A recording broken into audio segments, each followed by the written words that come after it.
Good day everyone, my name is Janlon S. Blanc from BSCS 3B and I will discuss frame-based expert system. Introduction. Knowledge in a computer can be represented through several techniques. So what is a frame?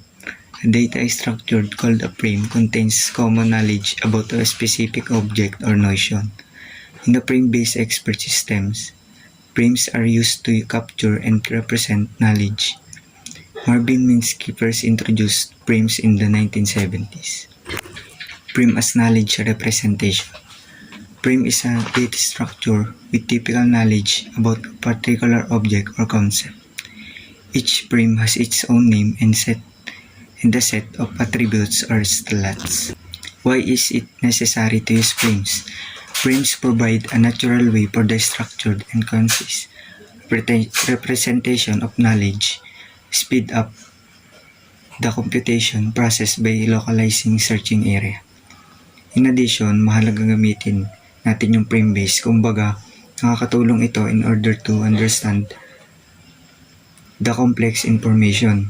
In other words, is ginagamit siya sa malawakang representation ng ideas and knowledge para sa mga expert system na kung saan ginagamit ng malaking base ng knowledge. Slots are used to store values. A slot could include a default value, a pointer to another frame, as a set or rule of rules, or a method for determining the slot value.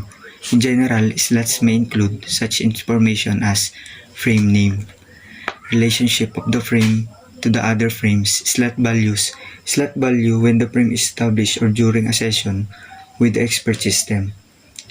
Slot values can be assigned. Default slot value. Default slot value is when no proof to contrary has been discovered. The default value is assumed to be accurate. Next, range of the slot value.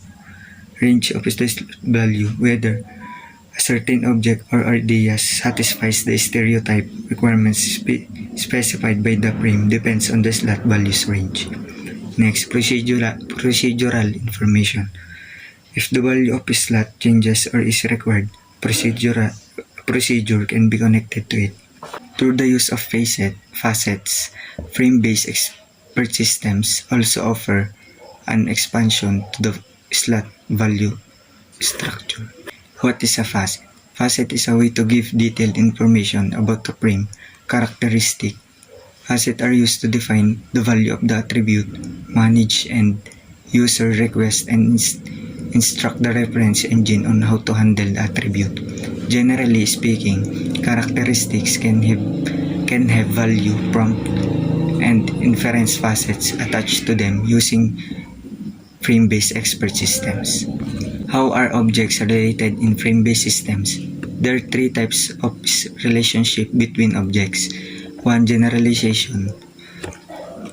Generalization indicates that there is some sort of relationship involving the superclass and its subclasses. Next is aggregation. Aggregation is a part of or a portion of connection between multiple subclasses representing parts linked to a superclass that represents the total. Next is association. Association explains a certain semantic link connecting classes that are otherwise unrelated. In frame-based systems, inheritance means code use, and the job of the knowledge engineer is to group similar classes together and reuse common code. The most important advantage of inheritance is the conceptual simplification, which is achieved by reducing the number of independent and specific features in the expert system.